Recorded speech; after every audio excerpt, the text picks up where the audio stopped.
하나님은 복음의 비밀 속에 담긴 풍성한 은혜를 더욱 깨닫기를 원하십니다. 은혜가 갈수록 깊어지고 또 풍성해지는 것이 그리스도인의 축복입니다.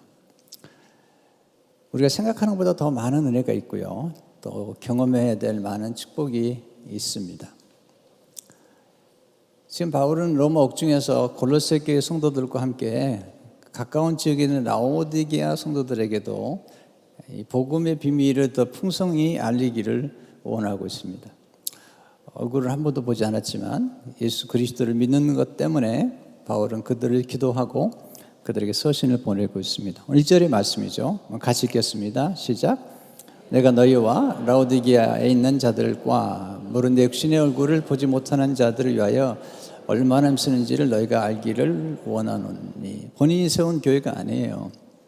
그렇지만 또 한 번도 얼굴을 본 적이 없는 그리스도인들에게 그들 안에 있는 그리스도의 비밀에 대해서 이야기를 하면서 비록 육신으로는 보지 못하지만 심령으로 보고 있다.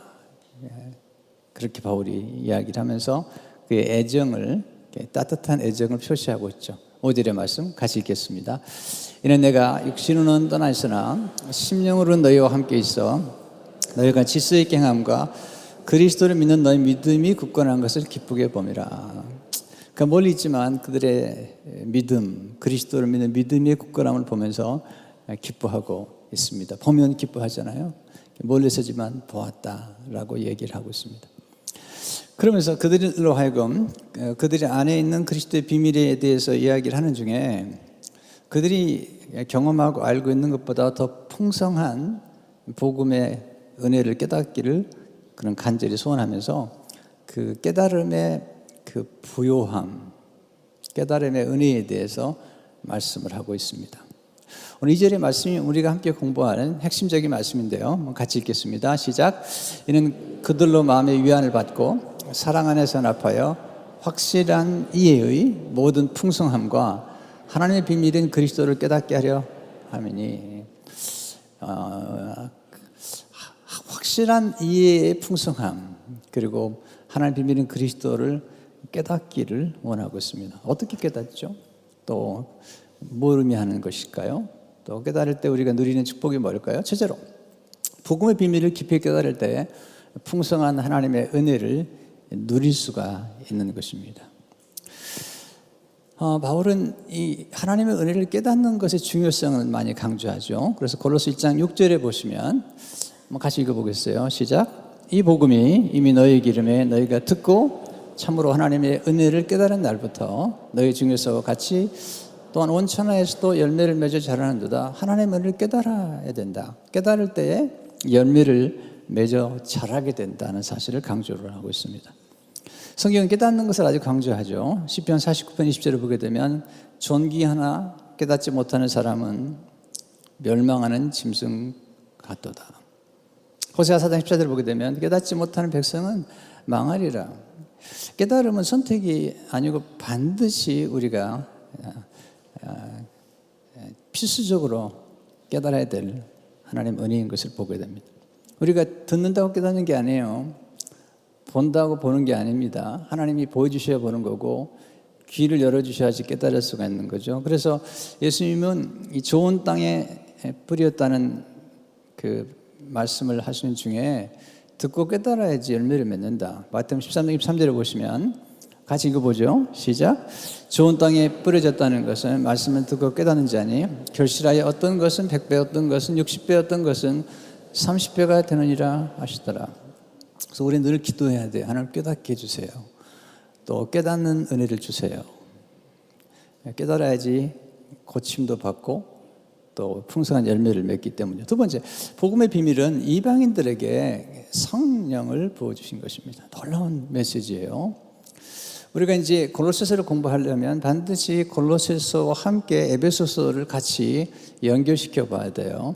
관련을 맺어야 됩니다. 왜냐하면 이 골로새서와 에베소서는 쌍둥이 서신이에요. 옥중 서신인데 이 두 서신을 연결시키고 관련을 맺을 때 우리 복음의 비밀을 더 깊이 알 수가 있습니다. 바울은 이 구원의 비밀에 대해서 얘기하면서 가장 중요한 근본적인 은혜로 예수님의 피로 우리가 죄 사함을 받았다는 사실을 에베소 1장 7절에서 강조하죠. 우리는 그리스도 안에서 그의 은혜의 풍성함을 따라 그의 피로 말미암아 성령 곧 죄 사함을 받았느니라. 은혜의 풍성함으로 말미암아 또 그리스도의 피로 우리가 죄 사함을 받았다. 그러나 바울은 거기서 머무르지 않도록 에베소 교인들에게 에베소 1장 8절에서 이렇게 얘기하죠. 이는 그가 모든 지혜와 총명을 우리에게 넘치게 하사.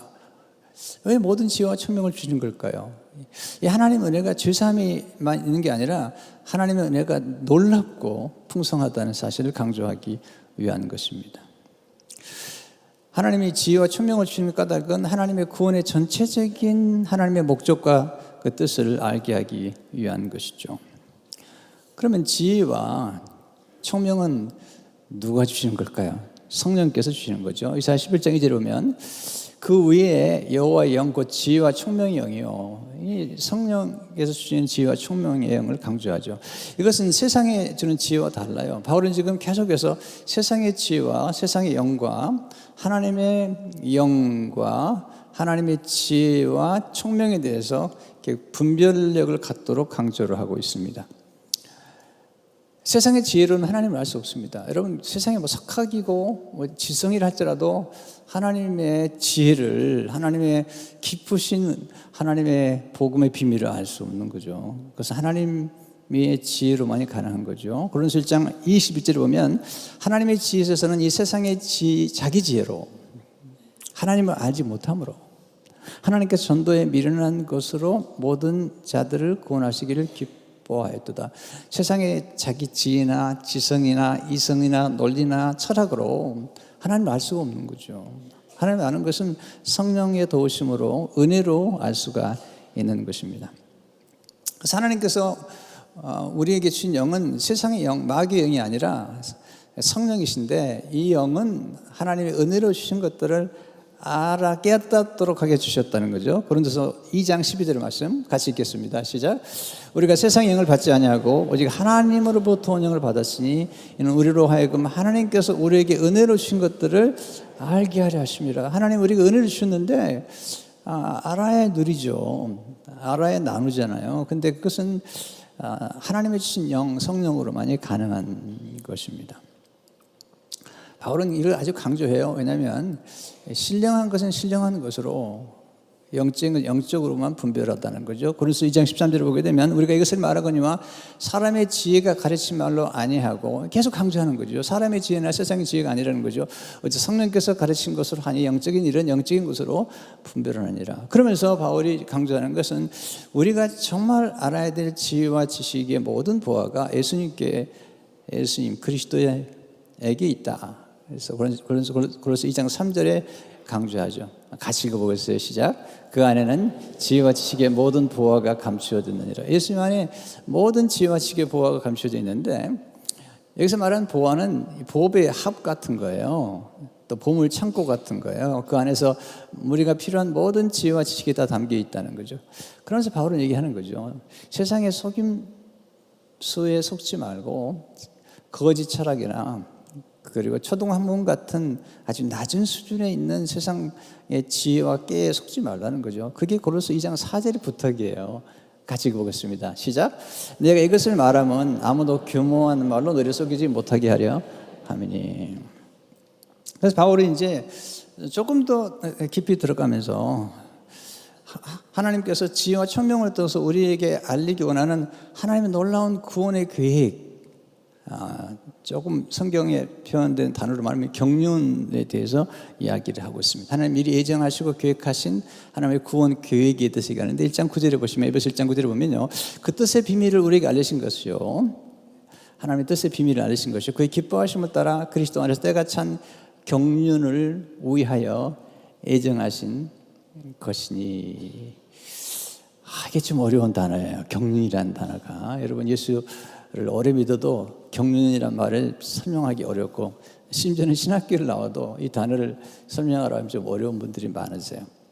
경륜이라는 헬라어는 오이코노미아라는 단어예요. 오이코스라는 말을 혹시 들어보셨나 모르겠는데, 오이코스, 집, 가족, 또는 거기서부터 경제란 단어가 나와요. 경제란 단어가. 근데 두 단어로 되어 있어요. 경륜은 오이코노미아. 하나님께서 집이나 소유를 맡아 관리하는 것을 의미하는 단어로 이 오이코노미아라서 청지기 역할이죠. 쉽게 말하면 하나님의 전체 우주적인 어떤 섭리를 관리하는 어떤 그런 것. 하지만 이 경륜이라는 단어가 하나님과 관련될 때는 하나님의 구원의 계획, 하나님의 섭리로 해석됩니다. 그러니까 성경에서 여러분 경륜 그러면 하나님의 구원 계획이라고 이해하시면 돼요. 하나님의 섭리라고 하죠. 그러니까 성경에서 말하는 경륜이란 하나님이 만세 전부터 우리를 구원하시기 위해서 세우신 계획을 의미하죠. 하나님의 구원 계획과 목적과 섭리를 총체적으로 담은 단어가 이 경륜이란 단어예요. 자, 앞으로 여러분 성경 읽다가 경륜이란 단어가 나오면 하나님의 구원 계획이라고 이렇게 이해하시면 좀 쉬울 것 같아요. 구원의 계획은 경륜은 이렇게 심플하죠. 복음 속에 담겨있는 경륜은 굉장히 만세전에 감춰진 거지만 하나님이 타락한 인류를 구원하기 위해서 예수 그리스도를 이 땅에 보내실 때에 처녀의 몸에서 성령으로 잉태하게 하시고 십자가에 죽으시고 부활하시고 성령을 보내주심으로 하나님의 놀라운 구원 계획이 모든 인류에게 이루어졌다. 그건 유대인만이 아니라 모든 인류를 향한 구원의 계획이 이루어지는 사실에 대해서 이야기를 하고 있는 것입니다. 특별히 지금 사도 바울은 성령께서 이방인들에게까지 임했다. 놀라운 메시지인 거예요. 구약에 있는 성도들도 히브리 민족을 하나님 선택하셨는데 구약에 있는 성도들도 성령을 모두 받지 못했어요. 소수의 사람만 잠시 임했다가 떠나는 때가 많았어요. 특별히 요셉 또는 다윗, 다니엘 이런 몇몇 사람들에게 두드러지기에 성령의 역사가 나타났지 모든 히브리 민족에게 임했던 건 아닌데 신약에 오면서 하나님께서 우리 모든 육체에게 성령을 부어주신다는 거죠. 사도 바울이 이제 설교를 하면서 그 오순절 성령이 임했을 때 설교를 하는 중에 여호와의 말씀을 인용하죠. 사도행 2장 17, 18절을 보게 되면 하나님 말씀하시기를 말세 내가 내 영을 모든 육체에 부어주리니 이건 유대인만이 아니라 모든 육체에 부어주리니 너희 자녀들은 애원할 것이요 너희 젊은이들은 환상을 보고 너희 늙은이들은 꿈을 꾸리라 그때 내가 내 영을 이것도 놀라운 겁니다. 내 남종과 여종들에게 부어주리니 그들이 예언할 것이요. 옛날에는 이 유대인들은 여자분들은 이렇게 조금 무시했어요. 인권이 없어요. 그래서 숫자도 잘 계산하지 않아요. 남자만 몇 명이더라 이렇게. 또 여인들 이름이 별로 잘 들어가지 않죠. 특별한 경우 아니면 들어가지 않는데 예수님이 오시면서 남종과 여종들에게까지 성령을 부어주셨는데 이 성령은 예수님이 약속하셨다는 거죠. 사도행 2장 33절을 보면 하나님 오른손으로 예수를 높이심에 그 약속하신 성령을 아버지께 받아서 너희가 보고 듣는 이것을 부어주시느니라. 근데 베드로가 설교하는 중에 설교를 듣고 가슴이 찔려 괴로워하는 사람들에게 너희가 예수를 믿는데 회개하고 예수를 믿고 세례를 받으며 성령을 선물로 받으니 이 성령의 선물은 가까운 데 있는 사람뿐만 아니라 먼 데 사람에게 곧 이방인들에게 우리 모두에게 주어졌다라는 것이죠. 사도행 2장 38, 39절 보게 되면 베드로가 이르되 너희가 회개하여 각각 예수 그리스도 이름으로 세례를 받고 죄사함을 받더라 그리하면 성령의 선물을 받으려니 이 약속은 너희와 너희 자녀와 모든 먼 데 사람 곧 주 우리 하나님이 얼마든지 부르신 자들에게 하신 것이라 하고 이 39절의 말씀이 기가 막힌 말씀이에요. 모든 먼 데 사람에게 옛날에는 해당되지 않았던 이방인들에게 우리 모두에게 해당된다는 사실을 강조하고 있습니다. 이 사실을 바울은 갈라디아에 있어서 우리 하나님께서 아브라함에 주신 약속은 아브라함을 통해서 모든 이방인들이 복을 받게 돼 있고 까지도 복을 받게 돼 있고 심지어는 아브라함을 통해서 예수 믿는 사람들은 아브라함 후손이 될 뿐만 아니라 성령의 약속까지도 이방인들이 받게 되었다. 이건 놀라운. 갈라디아 3장 8절을 보게 되면 또 하나님이 이방을 믿음으로 말미암아 의로 정하실 것을 성경이 미리 알고 먼저 아브라함에게 복음을 전하되 예수 모시기 2000년 전에 벌써 복음을 아브라함에게 전하셨어요.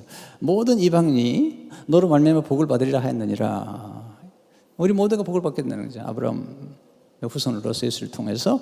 그리고 14절에 보면 놀라운 말씀 주셨어요. 한번 같이 읽어보겠습니다. 시작. 이는 그리스도 예수 안에서 아브라함의 복이 이방인에게 미치게 하고 또 우리로 하여금 믿음으로 말미암아 성령의 약속을 받게 하려 함이라. 놀라운 메시지죠. 이제는 성령의 약속을 우리도 받게 되었다는 사실을 강조하고 있습니다. 자, 여기서 이제 바울은 이렇게 성령을 통해서 우리가 받게 된 이 복음의 비밀이 얼마나 풍성하며 특별히 이방인들에게 임한 하나님의 풍성한 은혜가 어떤 은혜인지를 구체적으로 설명을 하고 있는 것이죠. 세 번째, 복음의 비밀은 유대인과 이방인이 함께 상속자가 되고 함께 지체가 된 것입니다. 놀라운 거죠. 그래서 3장 2절에 보면 너희를 위하여 내게 주신 하나님의 은혜의 경륜을 너희가 들었을 때, 은혜의 경륜이란 말을 썼어요. 이거 뭐냐면 하나님이 구원을 이루시는 계획 속에 하나님이 은혜로 이 모든 계획을 세우셨다는 거예요. 은혜의 경륜이란 말을 썼어요. 하나님의 구원의 계획은 은혜로 시작해서 은혜로 완성되고 은혜로 유지가 되는 거예요. 이것은 사람의 지혜로 배운 게 아니라는 거예요. 사람의 논리나 철학으로 배운 게 아니라 하나님의 계시로 받았다는 거죠. 그래서 에베소 3장 3절 4절 보게 되면 곧 계시로 내게 비밀을 알게 하신 것은 내가 먼저 간단히 기록한 것 같으니 이것을 읽으면 내가 그리스도의 비밀을 깨달은 것을 내가 알 수 있으리라. 자, 그러면 이 놀라운 비밀은 어떻게 주어질까요? 성령님을 통해서 사도들과 또 성령을 받은 선지자들에 의해서 주어졌는데 옛날 시대에는 하나님이 알리지 않았다는 거죠. 여기 3장 5절을 보게 되면 이제 그의 거룩한 사도들과 선지자들에게 성령으로 나타내신 것 같이 다른 세대에서는 사람의 아들들에게 알리지 아니하셨으니. 그러니까 보세요. 바울은 구약에 정통한 사람인데 예수를 몰랐거든요. 구약을 읽어도 예수 그리스도를 통해서 읽지 않으면 알 수 없는 거죠. 그러니까 구약 시대에는 예수 그리스도의 오실 것들을 보여주었지만 보여줘도 못 깨닫는 거예요. 근데 신약에 와서 예수님 오신 다음에 예수 그리스도를 통해서 구약을 읽으니까 구약에 덮어졌던 감춰졌던 것들이 열리기 시작했다. 이 얘기를 이제 고린도서 3장 13절에 16절에서 바울이 이야기를 하거든요. 자, 우리는 모세는 일부를 받았죠. 이스라엘 자손들에게 장차 없어질 것에 결국을 주목하지 못하게 하려고 수건을 그 얼굴에 쓴 것 같이 아니하노라. 그러나 그들의 마음이 완고하여 오늘까지도 구약을 읽을 때 그 수건이 벗겨지지 아니하고 있으니 그 수건은 그리스도 안에서 없어질 것이라. 오늘까지 모세의 글을 읽을 때에 모세는 구약에 의미하죠. 율법을 의미하죠. 수건이 그 마음을 벗도다. 그러나 언제든지 주께로 돌아가면 그 수건이 벗겨지리라. 자, 예수 그리스도를 만나기 전까지 바울은 이 비밀을 몰랐거든요. 예수 만난 다음에 구약이 확 열린 거죠. 그것은 하나님께서 예수 그리스도를 통한 구원의 놀라운 비밀을 구약에 이렇게 감추어졌던 것들이 이렇게 눈에 열리기 시작하는 것입니다. 그러면 바울이 깨달은 비밀이 뭘까? 예수 그리스도와 함께. 이게 이제 오늘 아주 중요한 메시지죠. 에베소 3장 6절의 말씀이에요. 같이 읽겠습니다. 시작. 이는 이방인들이 복음을 말미암아 그리스도 예수 안에서 함께 상속자가 되고 함께 지체가 되고 함께 약속에 참여하는 자가 되면 놀라운 메시지죠. 바울은 지금 에베소에서 쭉 설명하면서 이제 복음을 받은 우리들이 얼마나 놀라운 축복을 받은지에 대해서 사실은 한 5가지로 설명을 하고 있습니다. 첫째로 예수님 안에서 우리가 함께 상속자가 되었다는 거예요. 여러분, 종은 상속자가 될 수 없습니다. 반드시 아들, 딸 상속자가 될 수 있는 거죠. 또 그래서 사도 바울은 지금 하나님이 우리를 상속자로 삼기 위해서 양자의 영, 아들의 영을 보내주셔가지고 우리를 양자로 삼았다. 하나님의 아들로 딸로 삼았다는 것을 강조하죠. 로마서 8장 15절을 보시면, 자, 너희는 다시 무서워하는 종의 영을 받지 아니하고 양자의 영을 받았으므로 우리가 아빠 아버지라 부르짖느니라. 이건 이제 아주 중요한 사도 바울의 그 복음을 설명하는 건데요. 그 당시에 로마에는 이 노예들이 굉장히 많았습니다. 근데 로마 시민들은 굉장한 특권을 가지고 살았고 또 로마 시민들은 부유했기 때문에 이제 후사를 두는데 자기가 자녀가 없는 사람들은 이제 상속자를 삼기 위해서 본인들 볼 때 굉장히 괜찮다고 생각하는 노예 중에 한 사람을 선택해서 양자로 삼는, 이게 은혜예요, 은혜. 왜냐하면 원래 노예로 끌려간 사람 가운데 한 사람을 선택해서 데려다가 자기 양자로 삼는 거죠. 그래서 모든 유업을 다 넘겨주는 거예요. 근데 이 양자로 삼는 과정은 보통 세 단계로 설명할 수 있어요. 왜냐하면 양자로 삼으려면 그 양자로 삼으려고 하는 사람이 노예로 팔려가 있는 그 노예의 몸값을 다 지불하는 거예요. 엄청난 몸값을 지불하는 거예요. 먼저 이게 십자가에서 예수님께서 몸값을 지불한 거예요. 두 번째는 데려다가 종이었는데 아들로 삼는 거예요. 상속자로 삼는 거죠. 세 번째는 원래 노예였는데 아들과 똑같은 위치에 똑같은 신분을 갖게 만들어주는 거죠. 이 놀라운 메시지죠. 그래서 이 상속자가 되는데 사도 바울은 또 한 단계 넘어갑니다. 더 넘어가서 뭐냐면 그냥 상속자가 된 것이 아니라 하나님의 아들이신 예수님과 함께 상속자가 되었다. 로마서 8장 16절 17절 보게 되면 성령이 친히 우리의 영과 더불어 우리가 하나님의 자녀인 것을 증언하시니 자녀이면 또한 상속자 곧 하나님의 상속자요 그리스도와 함께하는 상속자라는 거죠. 엄청난 메시지인 거죠. 또 번째 예수님 안에서 우리가 함께 지체가 되었다는 거죠. 그리스도의 몸된 교회 지체가 된 거예요. 자, 예수를 믿으면 예수를 통해서 이제 유대인도 헬라인도 이방인도 없어지고 새로운 창조가 생겼는데 새로운 창조의 역사가 생겼는데 그것은 교회라는 거예요. 그리고 새로운 커뮤니티, 새로운 공동체, 그게 교회라는 거죠. 그 교회의 한 지체가 이제 유대인도 이방인도 모두가 한 지체가 되었다. 그것을 강조. 그래서 10장 12절을 보게 되면 몸은 하나인데 마음 지체가 있고 몸의 지체가 많으나 한 몸과 같이 그리스도도 그러하니라. 그러면서 바울이 이 그리스도의 몸된 교회 안에서는 모든 벽이 무너졌다. 모든 벽이 무너졌다는 것을 강조하고 있는 것입니다. 유대인 헬라인도 이제는 벽이 없고 종이나 자유도 벽이 없고 남자나 여자도 벽이 없다. 모두가 아브라함의 자손이고 이제 상속자, 유업을 일자가 됐다. 갈라디아 3장 28, 29절을 보게 되면 같이 읽어보죠. 중요한 말씀이에요. 시작. 너희는 유대인이나 헬라인이나 종이나 자유인이나 남자나 여자나 다 그리스도 예수 안에서 하나이니라. 너희가 그리스도의 것이면 곧 아브라함의 자손이요 약속대로 유업을 이을 자니라. 유대인이나 헬라인이나 이방인을 얘기하죠. 헬라인은 다 하나는 똑같다. same이라는 거예요. 종이나 자유도 똑같다는 거예요. 남자나 여자도 그리스도 안에서 똑같다는 거예요. 굉장히 중요한 메시지예요, 이건요. 그 당시에 이건 충격적인 메시지인 거죠. 유대인들이 나중에 그들은 성장하면서 남자들은 내가 여자로 태어나지 않은 걸 감사하고 내 배가 이방인으로 태어나지 않은 걸 감사했던 사람들이 유대인들인데 그리스도 예수 안에서 이제는 종이나 자유자나 유대인이나 이방인이나 그리고 남자나 여자나 같다. same. 똑같이 그리스도에게 속했으며 똑같이 유업을 받은 상속자가 되었다. 더 놀라운 것은 사도행전 2장 18절에 우리가 봤죠. 그때 내가 내 영을 내 남정과 여종들에게 부어주리니 그들이 예언할 것이요. 네. 그래서 우리가 하나의 지체. 세 번째, 예수님은 우리가 함께 약속을 받게 되었다는 것입니다. 이 약속은 아브라함을 통해서 우리에게 주신 구원의 놀라운 약속이죠. 성령의 약속이 포함되어 있는 거예요. 구원의 약속과 함께 성령의 약속이 포함되어 있는 것이죠. 이것은 놀라운 복음의 구원 계획을 얘기하는 거죠. 더 놀라운 게 있습니다.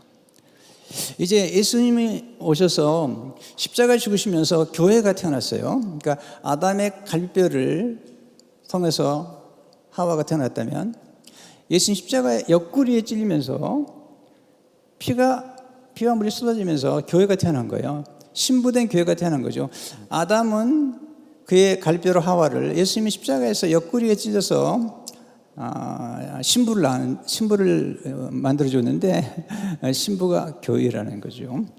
지금은 하나님이 모든 경륜 속에서 교회를 통해서 모든 것을 이루시겠다는 거예요. 모든 만물에서 모든 만물을 충만케 하는 교회, 그리고 교회를 통해서 하나님 비밀스러운 구원의 계획을, 이 복음의 놀라운 비밀을 알려주겠다는 거죠. 에베소 3장 9절 11절을 보게 되면 영원부터 만물을 창조하신 하나님 속에 감추었던 이 비밀의 경륜이, 이 하나님 놀라운 구원의 이 계획이 어떤 것을 드러내게 하려 하시면 이는 이제 교회로 말미암아 하늘에 있는 통치자들과 권세들에게 하나님의 각종 지혜를 알게 하려 하심이니 곧 영원부터 우리 주 그리스도 예수 안에서 예정하신 대로 하신 것이라.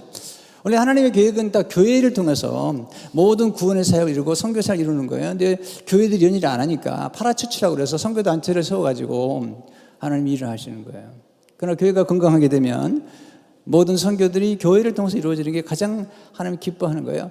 여러분, 교회론을 이해해야 됩니다. 교회의 영광을 아셔야 됩니다. 하나님이 지금도 교회를 통해서 이 놀라운 비밀을, 각종 지혜와 모든 지혜를 지금 알리시겠다는 것입니다. 네 번째, 예수 안에서 우리가 함께 하나님께 나아가게 되었다. 옛날엔 구약의 성도들도 하나님께 함부로 나가지 못했어요. 그래서 대제사장만 지성소에 들어갈 수 있었어요. 하나님께 나가다가는 함부로 나가면 안 돼요. 근데 신약에 와서 예수님을 통해서 예수님의 피로 이제 우리 모두가 담대함과 확신을 가지고, 옛날엔 두려움으로 나갔지만 확신을 가지고 나가게 되었다. 에베소 3장 12절 보니까 우리가 그 안에서 그를 믿음으로 말미암아 담대함과 확신을 가지고 하나님께 나아감을 하느니라. 이건 법적으로 그런 권세가 주어졌다는 거예요. 영접하는 자고 그 일을 믿는 자에게 하나님의 자녀가 되는 권세를 주셨다는 거예요. 이것은 하나님께 아무 때나 나갈 수 있는 자녀의 권세를 얻게 된 거죠. 뿐만 아니라 그 하나님 앞에 나가서 무엇을 구하든지 하나님이 풍성하게 주시겠다는 거예요. 여기 3장 10절을 보게 되면 우리 가운데 역사하시는 능력대로 우리가 구하거나 생각하는 모든 것에 더 넘치도록 능히 하실 얘기. 이 하나님이 얼마나, 여러분, 우리는 너무 핍절의식 속에 사는 것 같아요. 하나님이 얼마나 크시고 위대한지를 좀 그림을 자꾸 그려보셔야 돼요. 저는 예수 믿고 나서 처음엔 핍절의식을 살았다가 나중에 이 풍부의식을 갖게 돼요. 하나님이 얼마나 풍부하시고 풍성하시고 부유하신지를 안 다음부터는 이 꿈과 비전이 달라져 버렸어요. 완전히 달라져 버렸어요.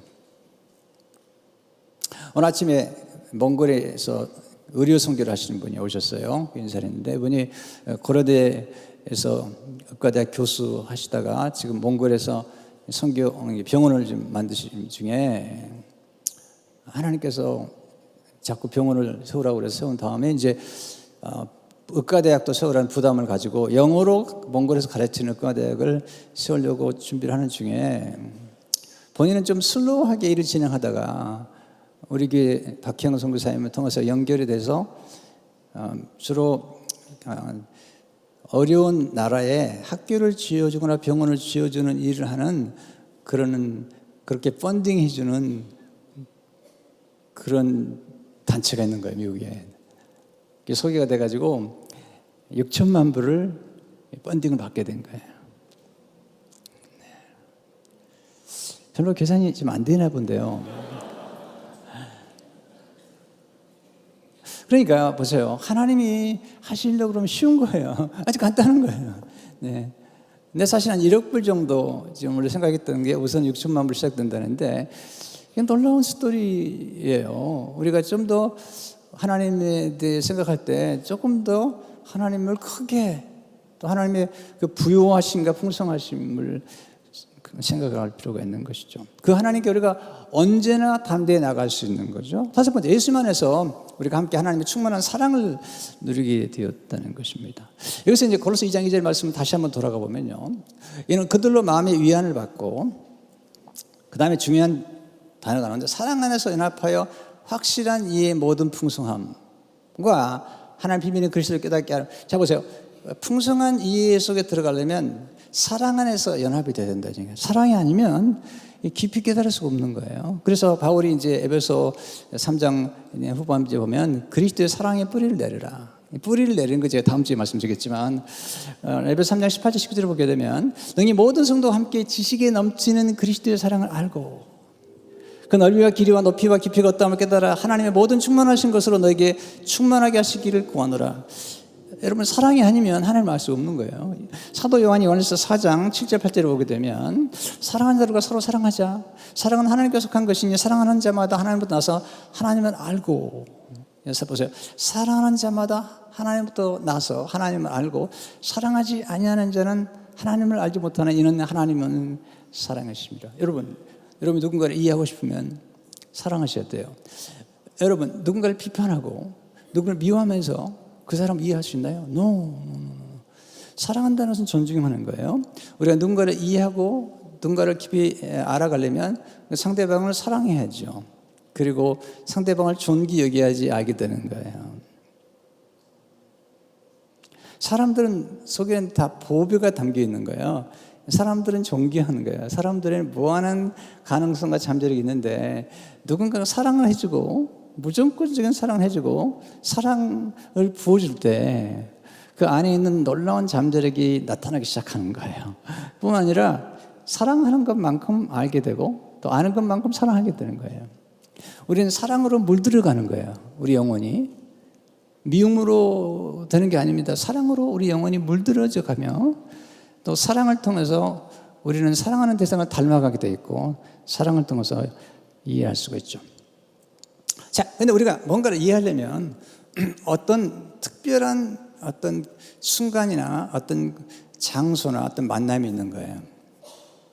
여러분, 가끔 여러분들이 10년을 공부했다 합시다.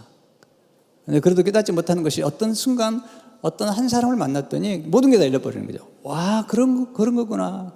그런 거 똑같아. 바울이 그런 거죠. 그가 구약을 그렇게 연구했지만 성경을 몰랐어요. 예수님 만나고 나니까 달린 거죠. 소설가인 유도리 월터가 이런 말을 했어요. 한 곳을 이해하면 다른 곳도 더 잘 이해할 수 있다. 한 스팟. 이 어디죠? 십자가이죠. 십자가의 그리스도의 사랑. 하나님의 공의와 정의가 만나는 그 사랑을 이해하면 나머지 게 다 이해하게 돼 있어요.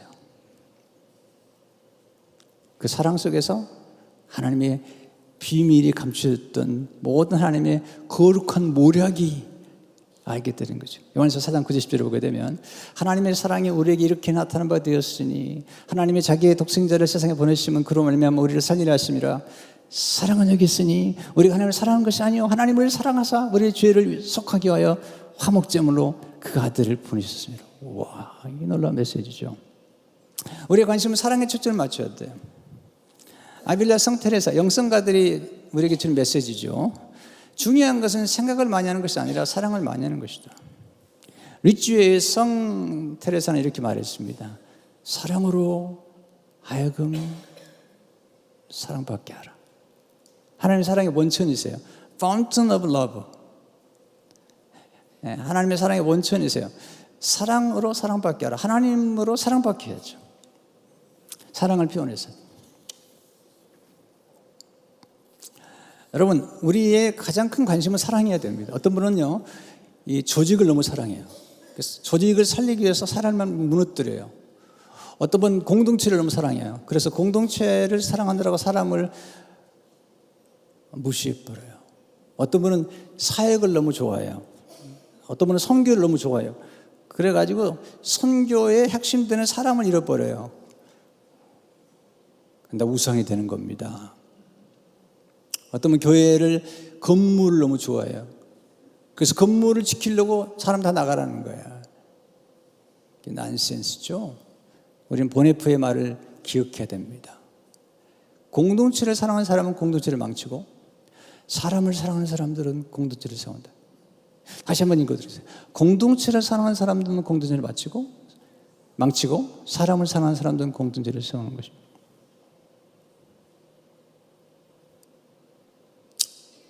어떤 경우는 교회가 사역은 많은데 돌봄이 없어요. 돌봄. 사람들을 하는 케어링이 없어요.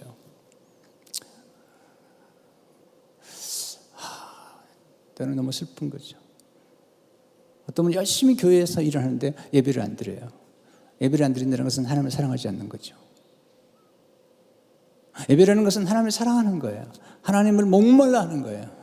하나님과 함께 깊은 친교 속으로 들어가는 거예요. 하나님의 임재의 영광 안에서 즐거워하는 게 예배인데 하나님 없이 열심히 일만 하는 거예요. 그러니까 우상이 돼버린 거죠. 봉헌의 비밀을 알고 누리고 나눠야 되죠. 바울은 교회 일꾼으로서 그런 비밀을 맡았다.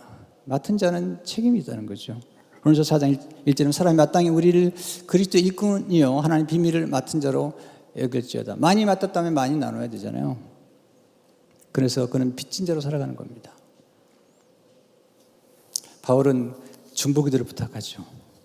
그래서 4장 3절 4절을 보게 되면 또한 우리를 위하여 기도하되 하나님이 전도한 문을 우리에게 열어주사 그리스도의 비밀을 말하게 하시기를 구하라. 내가 이 일 때문에 매임을 당하였노라. 그리하면 내가 마땅히 할 말로서 이 비밀을 나타내리라. 전도할 문을 열게 기도해달라. 그러니까 그리스도의 비밀을 말하게 하시기를 구하라. 내가 고난을 받는다면 고난 중에도 내가 이 비밀을 나누기 원하는 것이다. 우리는 기회가 있으면 늘 복음을 전해야 돼요. 얼마 전에도 빵집에 잠깐 들릴 일이 있었는데 거기 어떤 분이 인사를 해서 예수 믿고 교회 나오시라고. 그랬더니 또 우리 교회를 알더라고. 그래서 연락이 돼가지고 오신다고 그랬는데 또 6월 30일 날 오신다고 그래가지고 기다리고 있습니다. 네. 근데 우리는 기회가 주어지는 대로 이 복음의 비밀의 접촉점을 마련해주고, 그리고 이 복음의 비밀이 얼마나 풍성한가를 가르쳐주잖아요. 우리가 알지 못하고 어떻게 누리겠으며, 알지 못하고 어떻게 사랑하겠어요? 토지의 말처럼 우리는 보지 않는 사람은 사랑할 수 있지만 알지 못하는 사람은 사랑할 수 없다. 시각장애인이 보지 못하는 자기 자녀와 남편을 사랑할 수 있지만 알지 못하는 사람을 사랑할 수 없는 거죠. 그래서 우리가 복음을 알 뿐만 아니라 예수 그리스도를 알면 알수록 성장하게 되고 사랑하게 되는 것입니다. 우리 놀라운 축복을 받은 사람들입니다. 구약의 성도들은 감히 상상할 수 없이 예수 그리스도와 함께 우리는 상속자가 되었고 후사가 된 것입니다. 함께 지체가 되었고 하나님의 놀라운 약속을 받게 되었고, 그 그리스도 예수 안에서 우리에게 주어진 풍성한 축복들과 비밀들을 우리가 누리게 될 뿐만 아니라 구약의 성도들은 함부로 나갈 수 없는 하나님 앞에 예수 그리스도 피로 언제든지 하나님 은혜 보좌 나갈 수 있는 그 놀라운 특권과, 그리고 하나님의 깊은 사랑을 받아 누리는 그런 축복을 받게 된 것입니다. 이제 우리가 이 놀라운 비밀을 나누죠. 이게 선교죠. 이게 전도죠. 이런 놀라운 축복이 우리 모두 있기를 바랍니다. 주님 감사합니다. 오늘 복음의 비밀을 더 풍성히 알게 하시고, 우리가 이방인들이지만 유대인과 함께 그리스도 안에서 함께 후사가 되고 지체가 되고 약속을 받았고 함께 하나님 앞에 나아가며, 그리고 함께 하나님의 사랑을 깊이 뿌리를 내릴 수 있도록 축복해 주신 것을 감사합니다. 이 놀라운 영광스러운 메시지를 하나님 나가서 잘 증거하도록 인도해 주옵소서. 예수 이름으로 기도합니다.